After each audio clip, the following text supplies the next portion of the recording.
अस्सलाम वालेकुम स्टूडेंट्स। बेटा आज का हमारा जो लेक्चर है बेटा वो हम पढ़ेंगे आज अपना यूनाइटेड नेशंस का। हम लोगों ने कल पार्ट 2 ख़त्म कर लिया था और आज हम इसका पार्ट 3 पढ़ेंगे और चैप्टर इसको हम वाइंड अप कर देंगे। मेरे बच्चों, सबसे पहले एक बात आप लोगों को बतानी है, वो ये है कि हमारे पास पार्ट 2 जो हमने पढ़ा था उसके मुताबिक हमने पढ़ा था कि यूनाइटेड नेशन काम किस तरह करता है। बेसिकली हमने 3 चीज़ों के बारे में पढ़ा था। एक हमने पढ़ा था क्या, एक हमने पढ़ा जनरल असेंबली के बारे में पढ़ा था, फिर हमने पढ़ा था अपना सिक्योरिटी काउंसिल और फिर हमने पढ़ा था सेक्रेटरी जनरल के बारे में। ठीक है, लेकिन बेटा अब हम पढ़ेंगे इसके पार्ट 3 के बारे में पढ़ना शुरू करेंगे। So let's begin. जो कोई रीडिंग करने में इंटरेस्टेड है बेटा काइंडली जरा हैंड रेस कर लो, ठीक है, वरना मैं खुद सेलेक्ट कर दूंगा। अगर 2-3 बच्चों ने एक साथ हैंड रेस कर ली है तो बेटा मैं 1 बाय 1 पढ़ाऊंगा। चलो भाई, हैंड रेस कर लो जिसकी रीडिंग करनी है, शाबाश। वरना मैं खुद सेलेक्ट करूंगा, तब तो पढ़नी पड़ेगी फिर। जल्दी करो।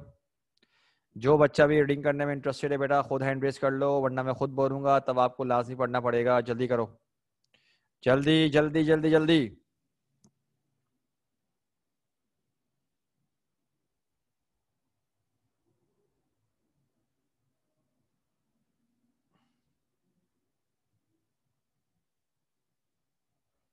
अच्छा, रामीन बेटा माइक पर आओ। रामीन बेटा माइक पर आइए, शाबाश। माइक ऑन करो अपना।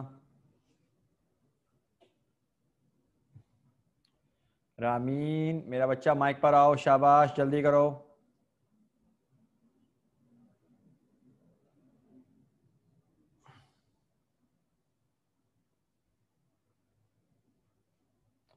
अरे क्या तुम लोगों को मैंने काम दे दिया, परेशान क्यों हो जाते हो इतना? हद हो गई। जी सर, मैं नहीं पढ़ सकती अभी। क्यों?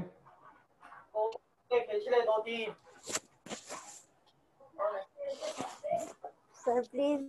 अच्छा भाई ठीक है। हम पढ़ाते हैं, किससे पढ़ाएं हम? एक मिनट रुको। और तो कोई बता ही नहीं रहा, बच्चा कोई हैंड रेज भी नहीं कर रहा। चलो। अच्छा अजीम, अजीम बेटा आ जाओ माइक पर, पढ़ना है तो आ जाओ, माइक पर आओ। They are several specialized bodies associated with the work of the UN. Some of these are parts of the UN organization. Some are independent but are closely connected with the work of UN. We can refer her to the work of only a few of these important bodies. ठीक sir है, आगे पढ़ूं? हाँ पढ़ो बेटा, पूरा paragraph पढ़ो।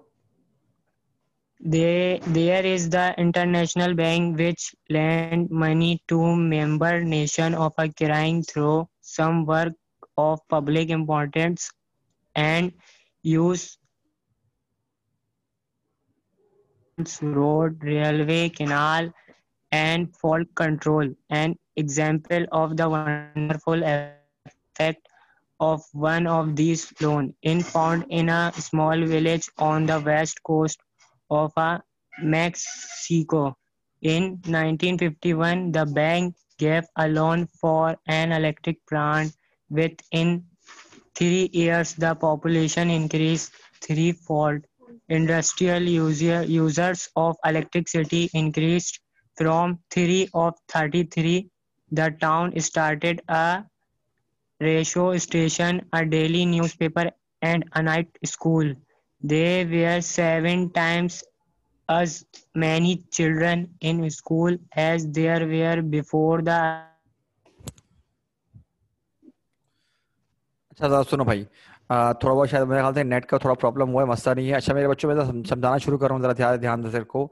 क्या लिखा हुआ है? कह रहे हैं कि अगर हम बात करते हैं इन तमाम ऑर्गेनाइजेशंस की, तो सबसे पहले क्या बात कर रहे हैं कि भाई बहुत सारी ऑर्गेनाइजेशन ऐसी हैं जो कि यूनाइटेड नेशन ने खुद उनको बनाया, ठीक है। लेकिन बोल रहे हैं कि कुछ ऐसी हैं जो कि इंडिपेंडेंट भी है, मतलब कि वो खुद वजूद में आई, लेकिन फिर उन्होंने क्या किया कि यूनाइटेड नेशन को देखते हुए क्या किया, उन्होंने अपना खुद का काम स्टार्ट कर दिया। मतलब कि मेरे बच्चों ये कि वो खुद वजूद में आए, लेकिन उनको आइडिया हुआ कि अगर हमको और इम्पोर्टेंट काम करना है इंटरनेशनल लेवल पर तो हमको यूनाइटेड नेशन के साथ मिलना पड़ेगा। अब इन्होंने एग्जांपल दी इंटरनेशनल बैंक की। अब कह रहे हैं कि इंटरनेशनल बैंक क्या करता है कि अक्सर मुल्कों को, जो उसके मेंबर नेशन होती हैं, उनको लोन प्रोवाइड करता है ताकि वो डेवलपमेंट के लिए काम कर सकें। जैसे कि पावर प्लांट हो गया, रोड्स हो गए, रेलवेज हो गए, कैनाल्स हो गया, इसे बताते हैं फ्लड कंट्रोल, ठीक है। कह रहे हैं एक एग्जाम्पल मौजूद है कि मैक्सिको में एक मतलब कि विलेज है, वहां पर क्या हुआ कि 1951 में उन्होंने क्या किया भाई, बैंक से लोन लिया पावर प्लांट के लिए, और कह रहे हैं पावर प्लांट लेने के बाद क्या हुआ कि 3 साल के अंदर अंदर जब पावर प्लांट वहां लगाया गया, वहां पर जो आबादी थी वो 3 गुना बढ़ गई। मेरे बच्चों, 3 गुना आबादी बढ़ने का मतलब सिर्फ ये नहीं है कि वहां पर जो रिहायशी थे उन्हीं की वहां पर इतनी औलादें हुई कि वो इतने बढ़ गए, बल्कि इसका मतलब ये भी है कि वहां पर जो लोग मौजूद हैं वहां पर तो ठीक है, बर्थ तो ऑब्वियस सी बात है, बच्चे तो हुए होंगे उन लोगों के, लेकिन असल बात यह है कि मेरे बच्चों, जो आसपास के रिहायशी होंगे, दूर जो मतलब गांव देहात में रहा करते होंगे, वहां विलेज में, उन्होंने देखा होगा कि यार इस जगह पर इलेक्ट्रिसिटी आ चुकी है, पावर प्लांट लग चुका है। तो अब इंसान की नेचर क्या है, फितरत क्या है कि वो क्या करता है कि यार जहां पे उसको फैसिलिटी मिलेगी ना वहां पर मूव करने का सोचता है, जहां पर उसको बेहतरी नजर आएगी वहां पर मूव करने का सोचेगा। तो लिहाजा उसने क्या किया, अक्सर लोगों ने, आसपास के लोगों ने क्या हुआ, शिफ्ट करके वहां पर आ गए। लिहाजा 3 सालों में जो आबादी थी वो 3 गुना बढ़ गई। इंडस्ट्रीज की बात करें तो कह रहे हैं इंडस्ट्रीज पहले थी, पावर प्लांट लगने से पहले सिर्फ 3, लेकिन पावर प्लांट लगने के बाद वो 3 से बढ़ के पहुंच गई 33 हो गई थी, 3 से 33 हो गई थी। तो आप खुद सोचो कि इतनी ज्यादा इंडस्ट्रीज जब बढ़ी तो जाहिर सी बात है इंडस्ट्रीज में लेबर वगैरह की जरूरत होती है, जॉब्स की मतलब के आई होंगी। तो इसका मतलब क्या हुआ कि वहां पे रिहायशियों के लिए जॉब्स की और ज्यादा मतलब की डिमांड बढ़ी होगी, आराम से एम्प्लॉयमेंट रेशियो बड़ा होगा।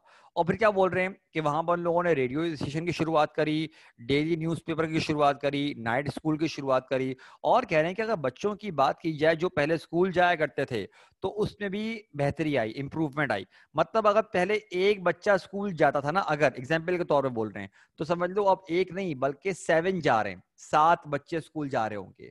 तो ये डेवलपमेंट से क्या होता है मेरे बच्चों के, इंसान का रहन सहन जब चेंज होता है तो ऑब्वियस सी बात है वो क्या करता है, उसमें एक अच्छा बदलाव आता है। ठीक है। अच्छा, एला बेटा माइक पर आइए आप जरा। एला बेटा माइक पर आओ।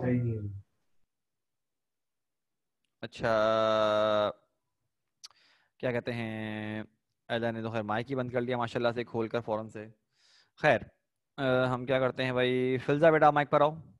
फिल्जा बेटा माइक पर आओ। फिल्जा बेटा माइक पर आओ, शाबाश।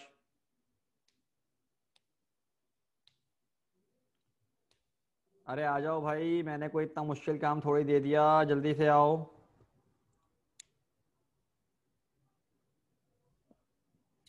ये देखो, पता नहीं क्या तुम लोगों को परेशानी है यार, माइक पे आने पर डरते क्यों हो इतने, हद हो गई। अच्छा बेटा, माइक पर तो आओ तभी तो पढ़ोगे। फिल्जा बेटा, यहाँ से पढ़ना है, जहाँ स्क्रीन नजर आ रही है आपको। पहले माइक तो ऑन करो। देखो मैं आपको इधर ऑप्शन दे रहा हूँ, आपके पास आ रहा होगा माइक का कोई ऑप्शन आ रहा होगा, एक्सेप्ट कर दो या ओके कर दो। हो गया यस सर। बेटा आप जरा यहाँ से रीड करना शुरू करो, देयर इज, यहाँ से पढ़ो। अरे खुद क्यों म्यूट कर लिया स्टूपिड, दोबारा से आओ, दोबारा माइक ऑन करो। Yes sir. हाँ पढ़ो बेटा अब यहाँ से। There is the UN Children's Fund, the friend of children all over the world. It specializes in the relief of children. The World Health Organization was started in 1946, but the permanent organization came into being on 7th April 1948 to work on international health. 7th April is now celebrated all over the world as World Health Day. WHO advises member countries on public health and on the control of diseases, and makes war on many widespread diseases in the Rai district of Uttar Pradesh. Malaria has been wiped out by WHO teams, enabling farmers to raise their output by 50%. An example of UNICEF and WHO work is their fight against yaws, a disease of hot, wet climates. Few die of yaws, but many become helpless and die on as a burden to their relatives.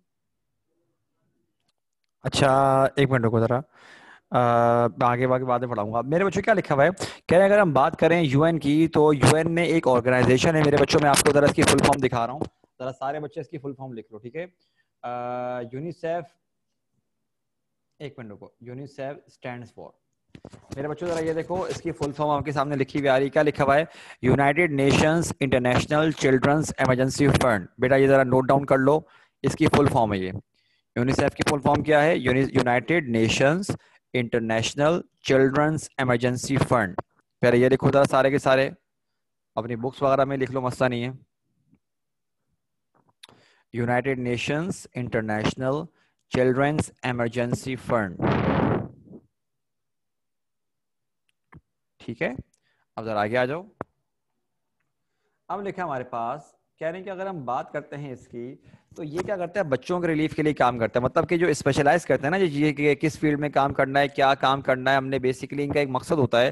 तो कह रहे हैं इनका जो मकसद होता है वो होता है बच्चों के रिलीफ के लिए काम करना है, बच्चों की बेहतरी के लिए उन्होंने काम करना है।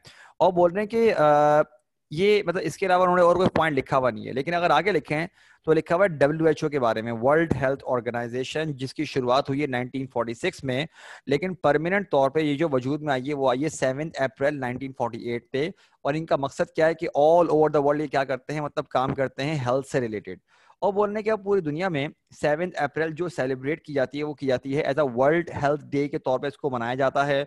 और बोलने के WHO का काम क्या होता है, ये दरअसल अपने तमाम मेंबर कंट्रीज को क्या करती है कि इनको हेल्थ से रिलेटेड बताती है, गाइड करती है, और ये बताती है कि किस तरह से किसी बीमारी को रोका जा सकता है ताकि वो फैले ना लोगों में। बोल रहे हैं अगर हम बात करेंगे, उत्तर प्रदेश में चराई डिस्ट्रिक्ट में मलेरिया का पूरा खात्मा कर दिया है WHO ने। और जिसकी वजह से फार्मर्स को रिजल्ट क्या मिला कि मेरे बच्चों, वहां पर फार्मर्स की जो वो थी ना, जो रिजल्ट था, कह रहे हैं उसमें 50% तक बेहतरी आई है। मतलब अगर पहले एक अंदाजे के मुताबिक 100 रुपए कमाते थे, तो अब 150 रुपए कमाएंगे। मतलब ऑब्वियस सी बात है, 100 रुपए नहीं कमाते थे, एग्जाम्पल देने के लिए बता रहा हूं मैं आपको कि इतनी ज्यादा बेहतरी आई है, 50% तक उनकी इंक्रीज हुई है उनकी अर्निंग। और बोल रहे हैं कि इसके साथ साथ एक और एग्जाम्पल जो मौजूद है हमारे पास, वो है यूनिसेफ और WHO ने जब मिलकर काम किया था। एक बीमारी है, बीमारी का नाम है यॉज। और कह रहे हैं कि मेरे बच्चों ये बीमारी है हॉट वेट क्लाइमेट्स की। मतलब कि हॉट वेट क्लाइमेट्स का मतलब ये हुआ मेरे बच्चों के, अलग अलग जगहों पे अलग अलग बीमारियां होती हैं। कुछ बीमारियां ऐसी होती हैं कि वो हॉट क्लाइमेट की होती हैं, कुछ होती हैं वो कोल्ड क्लाइमेट की होती हैं। मतलब कुछ बीमारियां ऐसी होती हैं कि वो गर्मियों में सर्वाइव नहीं कर पाती। तो बहुत सारे डिफरेंस आते हैं, ठीक है। अब बोल रहे हैं कि यॉज एक ऐसी बीमारी है कि इससे मरते तो लोग बहुत कम हैं, लेकिन इसका मतलब कि असर क्या निकलता है, मतलब इससे होता क्या है कि इससे होता कुछ ऐसा है कि बच्चे जो लोग होते हैं वो अपनी ही फैमिलीज पे बर्डन बन जाते हैं। मतलब अपनी ही फैमिलीज जो होती है उनको, मतलब कि थोड़ा सा वो बर्डनाइज हो जाते हैं, शायद फिजिकली तौर पे इतने कमजोर हो जाते हैं या अपना ध्यान नहीं रख पाते, एटसेट्रा एटसेट्रा, कुछ भी बोल दो। ये वाली बात बताई गई है, सही है। अब जरा आगे बढ़ते हैं बेटा, फिर से बेटा कंटिन्यू करो, जरा 2 पैराग्राफ पढ़ो, शाबाश, लिखो, पढ़ो जरा ये। Indonesia, as soon as it became an बेटा नाउट पढ़ो, independent आपकी आवाज nation, हटके आ रही asked है, the UN to बेटा help them in Filza, their war आपकी आवाज हटके आ against रही है। wars. There were said to be 10 million cases in the country when the work was taken up to 1950. UNICEF supplied medicines and other requirements, and the World Health Organization sent medical experts to train Indonesian workers. Indonesia supplied buildings, workers, and all the requirements that did not have to come from abroad.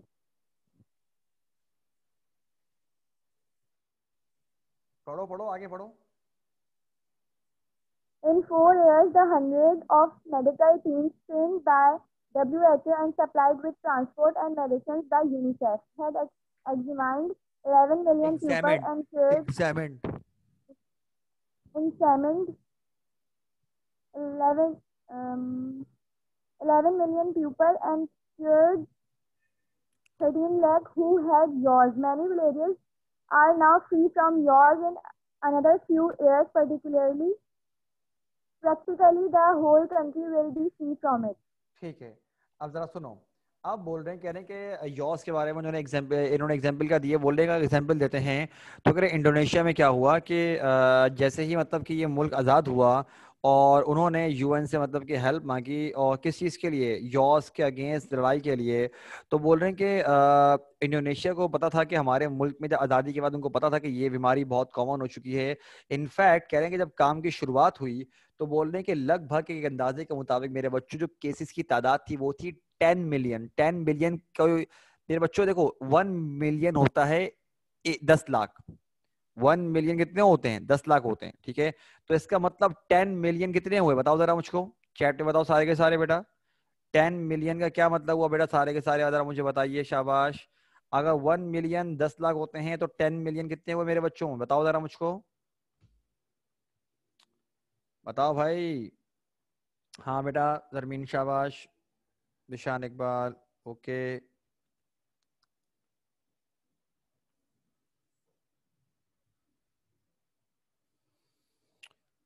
हाँ भाई, करोड़, 1 करोड़ बंदा था जिसके मुताबिक अंदाजा नहीं बेटा अजीम, मैंने अभी तो कहा कि 1 मिलियन 10 लाख होते हैं, ठीक है। जिसका मतलब ये हुआ कि बेटा 10 मिलियन हुए 1 करोड़, ठीक है ना। अब 1 करोड़ बंदा लगभग एक अंदाजे के मुताबिक है जो कि मतलब कि इस बीमारी का शिकार है।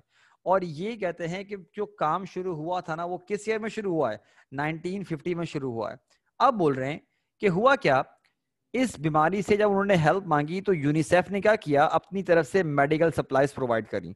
और डब्ल्यूएचओ ने, वर्ल्ड हेल्थ ऑर्गेनाइजेशन ने क्या किया, अपनी तरफ से मेडिकल एक्सपर्ट्स को भेजा ताकि वो क्या कर सके, इंडोनेशियन वर्कर्स को ट्रेन कर सकें। और इंडोनेशिया ने क्या किया कि अपनी बिल्डिंग्स प्रोवाइड करी और तमाम वो रिक्वायरमेंट जो कि बाहर से मतलब नहीं आने की जरूरत थी, उनके मुल्क में मौजूद थी। अब आपको एक सवाल बने कि सर डब्ल्यूएचओ ने जो मेडिकल एक्सपर्ट्स भेजे थे वो इंडोनेशियन वर्कर्स को क्या ट्रेन कर रहे थे, वो मेरे बच्चों ये ट्रेन कर रहे थे कि किस तरह से एक बीमारी को डील करना है। एक बात बताओ, मेरे पास एक टीम है, उनको एक पर्टिकुलर काम आता है, ठीक है ना, उनको एक खास काम आता है। अगर मैं उनको कोई काम करने के लिए दूं और एक बहुत बड़ा काम है तो ऑब्वियस सी बात है भाई क्या होगा कि वो काम करते करते करते करते क्या होगा, उनको एक अरसा लग जाएगा। भाई वो जैसे कि तुम लोग कभी कभार बचपन में मैथ में पढ़ते हुए नहीं आते कि भाई अगर एक बंदा मतलब काम कर रहा है तो उसको मतलब कि वो काम करने में 10 दिन लग रहे हैं, तो 2 बंदे काम करेंगे तो कितनी देर में हो जाएगा काम, ठीक है। तो वो वाली बात हो गई, सही है ना, कि एक बंदा एक बिल्डिंग की एक मतलब कि दीवार बना रहा है उसको 10 दिन लग रहे हैं, अगर 2 लोग काम करेंगे तो क्या होगा, वो वाला एग्जाम्पल है, ठीक है ना। तो मेरे बच्चों, उन्होंने क्या किया, एक्सपर्ट्स ने खुद जाके काम शुरू नहीं किया बल्कि उन्होंने पहले ट्रेनिंग दी ताकि वहां के अपने लोगों को ये मामला आ जाए कि इस बीमारी से लड़ना किस तरह से। अगर वो खुद शुरू हो जाते तो उनको एक अरसा लग जाता। इसीलिए बोल रहे हैं कि हुआ क्या कि 4 साल के अंदर अंदर वहां पर जो इंडोनेशिया में बहुत सारी मेडिकल टीम तैयार हो चुकी थी जिनको पता था कि किस तरह से उन्होंने इस बीमारी से लड़ना है। और डब्ल्यूएचओ और ट्रेन करता गया, यूनिसेफ की तरह से बीमारी आती गई। कह रहे हैं कि जब काम शुरू हुआ था ना तब एक अंदाजे के मुताबिक हमने आपसे कहा बेटा कि लगभग 10 मिलियन केसेस के बारे में इन्फॉर्म किया गया था, लेकिन बोल रहे हैं कि 10 मिलियन तो छोड़ो, ये 11 मिलियन केसेस मतलब देख चुके थे, एग्जामिन कर चुके थे। और उसमें से 1.3 मिलियन मतलब 13 लाख लोगों को ये उस बीमारी से छुटकारा हासिल करने में मदद भी कर चुके थे। कह रहे हैं कि बहुत सारे विलेजर्स अब इस बीमारी से छुटकारा हासिल कर चुके थे और उम्मीद की जा रही थी कि आने वाले वक्तों में क्या होगा कि बहुत जल्दी पूरा का पूरा मुल्क इस बीमारी से साफ हो जाएगा। लेकिन बेटा वही बात है, अब तो खैर हो चुका होगा क्योंकि 1950 की बात है ये, सही है, तो हम बहुत पुरानी बात कर रहे हैं। बट लेट्स सी बेटा, अब हम आगे बढ़ते हैं तो देखते हैं क्या क्या क्या क्या हमने यहाँ तक पढ़ लिया। तो अब देखते हैं किससे पढ़वाना है हमने, 1 मिनट रुकिए बेटा। यशा बेटा माइक पर आओ, यशा बेटा माइक पर आइए।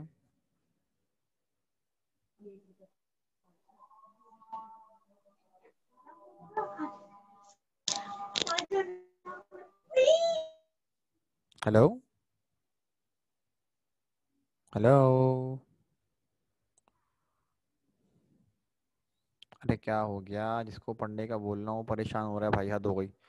अब्दुल्ला बेटा माइक पर आओ आप, अब्दुल्ला बेटा माइक पर आओ।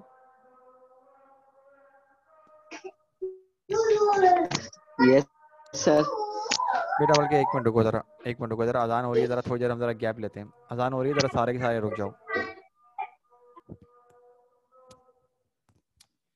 अजान हो रही है बेटा, सारा सारे के सारे बच्चे जरा थोड़ी देर रुको।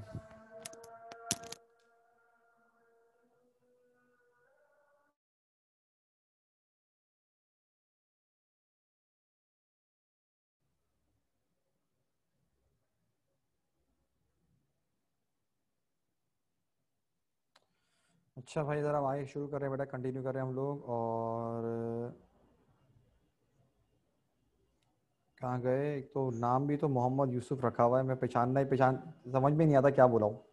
चलो भाई यशा माइक पर आओ बेटा, नाम तो चेंज कर लो मेरा बच्चा, आओ माइक पर। यशा माइक पर आओ बेटा।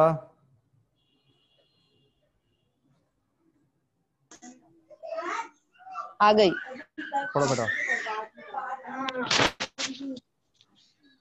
In 4 years, the hundreds of medical यहाँ से teams next next paragraph, next paragraph, trained by next paragraph, अरे WHO. Next paragraph, next paragraph. आगे hunger. Hunger. जी बेटा। Hunger is the special problem of the Food and Agriculture Organization FAO, which was started in 1943. It sends experts to help countries that want advice on how to grow more food and other crops, how to control plant and animal diseases, how to protect food in storage, and in general, how to increase the yield of farms, fisheries, and forests. It also publishes useful literature on agriculture, forestry, and fishing.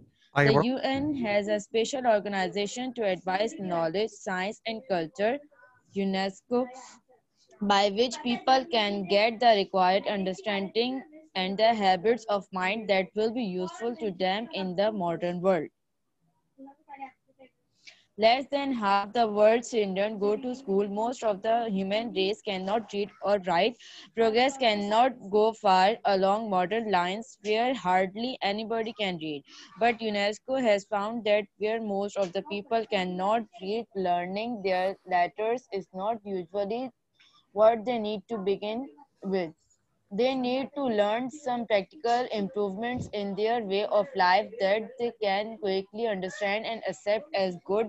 After that, they realize the advantage of learning to read. आगे बढ़ो, बस आगे बढ़ो, आगे बढ़ो, पूरा पढ़ लो। UNESCO cannot itself find the money to reach hundreds of millions to read. What it can do is to show the various member nations how to go about the work and to supply certain kinds of training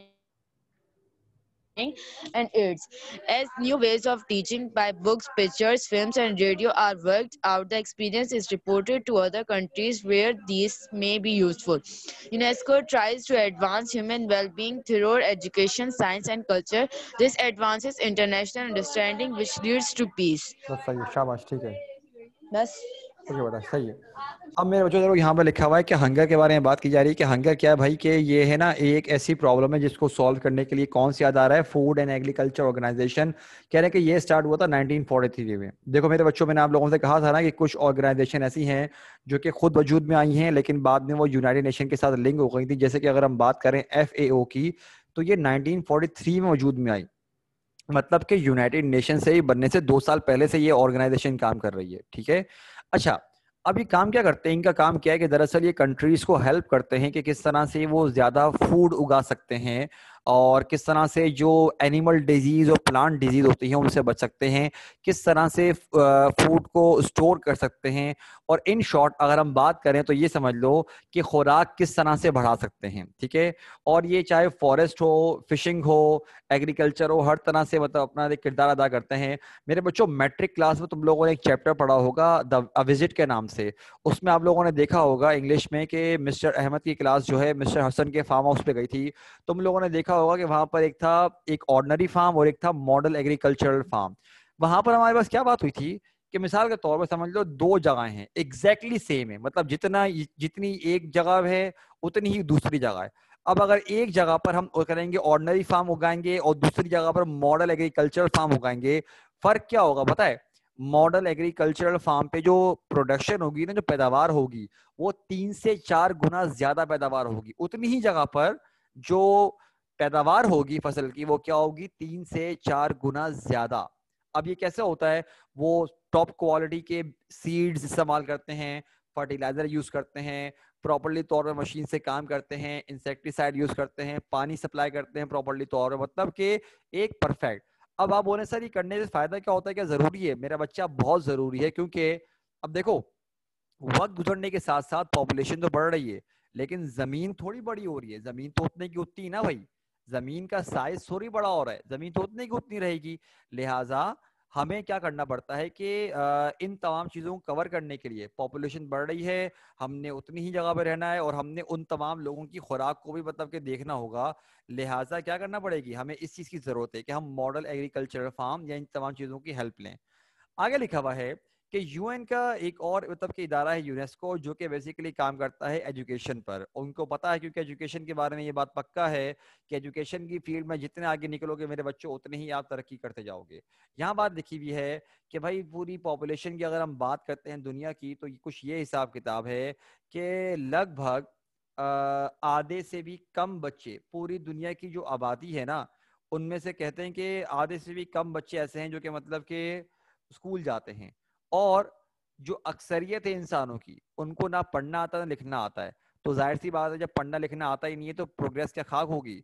अब एक और बात कह रहे हैं कि UNESCO का एक एक मतलब कि पॉइंट ऑफ व्यू है कि भाई जो लोग पढ़ना लिखना नहीं जानते, उनके लिए ये नहीं होना चाहिए कि आप उनको लेटर सिखाना शुरू कर दो कि भाई ये ए है, ये बी है, ये सी है, ये डी है। कह रहे हैं अगर इस तरह करोगे वो तो कभी पढ़ेंगे ही नहीं, बोलेंगे कौन शुरुआत करे। कह रहे हैं बल्कि आपको क्या चाहिए कि आप उनकी ऐसे हेल्प करो कि वो क्या करें कि भाई आगे बढ़ने में उनको हेल्प मिले। मिसाल के तौर पे कोई इंसान है, उसको पढ़ना लिखना नहीं आता, लेकिन उसने काम वाम कर करा के उसने एक पर्टिकुलर प्रोफेशन से कुछ ट्रिक सीख ली है, कोई काम करता है। तो आप क्या करो उसकी बेहतरी के लिए कि जो वो काम करता है ना, उसको वो काम सिखाने के लिए एक बुक लेकर आए। आपने उस बुक से पढ़ के कोई ऐसी ट्रिक बताई जो उसको समझ में आ जाए, जो उसके अपने प्रोफेशन के लिए बड़ी कामयाब हो। जैसे कि एक बंदे को पढ़ना लिखना नहीं आता, वो शेफ है। एक बंदे को पढ़ना लिखना नहीं आता, वो मछेरा है, मतलब वो मछलियां पकड़ता है। ठीक है, आपने इनको ट्रिक्स बताई कि यार ये करो तुम्हें फायदा होगा। अब वो अप्लाई करेगा, उसको फायदा होगा, तो उसको अपना फायदा दिख रहा है। अब इंसान को जब अपना फायदा दिखता है ना, तो वो खुद क्या करेगा, सीखने में उसमें एक जज्बा आएगा कि यार ये तो न जाने कितनी कितनी बुक्स होंगी, अगर मैं और पढ़ूंगा तो हो सकता है मुझे और कुछ सीखने को मिल जाए। लिहाजा इस तरह करो। आगे बोल रहे हैं कि यूनेस्को एक और काम क्या करता है भाई, कि खुद पैसे खर्च नहीं करता, बल्कि ये दरअसल क्या करता है, ट्रेन करता है और पूरी दुनिया से अलग अलग डेटा कलेक्ट करता है। जैसे कि ऑडियो पे सिखाना, वीडियो पे सिखाना, ऑनलाइन सिखाना, पिक्चर्स के जरिए, फिल्म्स के जरिए, उन तमाम डेटा को कलेक्ट करने के बाद क्या करता है कि उनको लोगों से शेयर करता है, कंट्री से शेयर करता है कि भाई इस तरह से मतलब शेयर करने से आप जो है अपनी एजुकेशन को आगे बढ़ा सकते हो। और कह रहे हैं कि बेसिकली इनका असल मकसद ही क्या होता है कि एजुकेशन को आगे बढ़ाएं ताकि दुनिया में अमन अमान कायम हो। अब जरा एक बात सुनो, चैप्टर तो खत्म हो गया, बस जरा एक काम कर लो, जरा ये लिख लो, यूनेस्को की फुल फॉर्म लिख लो। ये देखो जरा,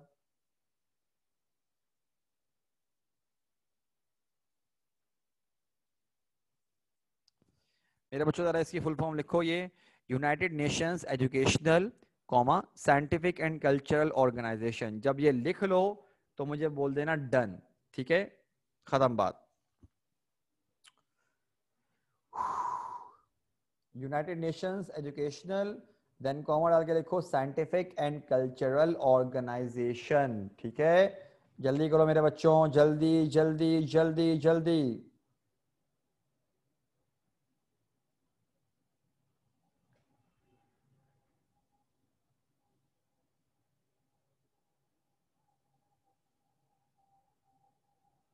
ठीक है, तो बेटा हमने यहाँ पर अपना चैप्टर ख़त्म कर लिया। सही है, हमारा थर्ड चैप्टर ख़त्म हो चुका है।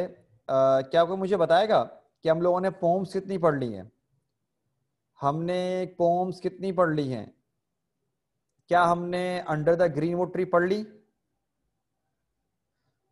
अंडर द ग्रीनवुड ट्री और character of a happy life, ये दो पढ़ी ना? Character of a happy life मेरे बच्चों पढ़ ली ना हम लोगों ने? ठीक है, इसका मतलब हमने अभी एक और पोम पढ़नी है और एक और चैप्टर पढ़ना है। ठीक है, तो मेरे बच्चों बेटा इसको हम आज यहाँ पे रोकते हैं। ठीक है, क्योंकि हमारा लेक्चर अच्छा खत्म हो चुका है, दूसरी कोई और चीज़ अभी हम शुरू करवा नहीं सकते। सही है, तो बेटा आज के लिए इतना ही। इंशाल्लाह ताला आप लोगों से बेटा नेक्स्ट वीक मुलाकात करते हैं। ठीक है, अपना ख्याल रखिएगा मेरे बच्चों। अस्सलाम वालेकुम, अल्लाह हाफिज़।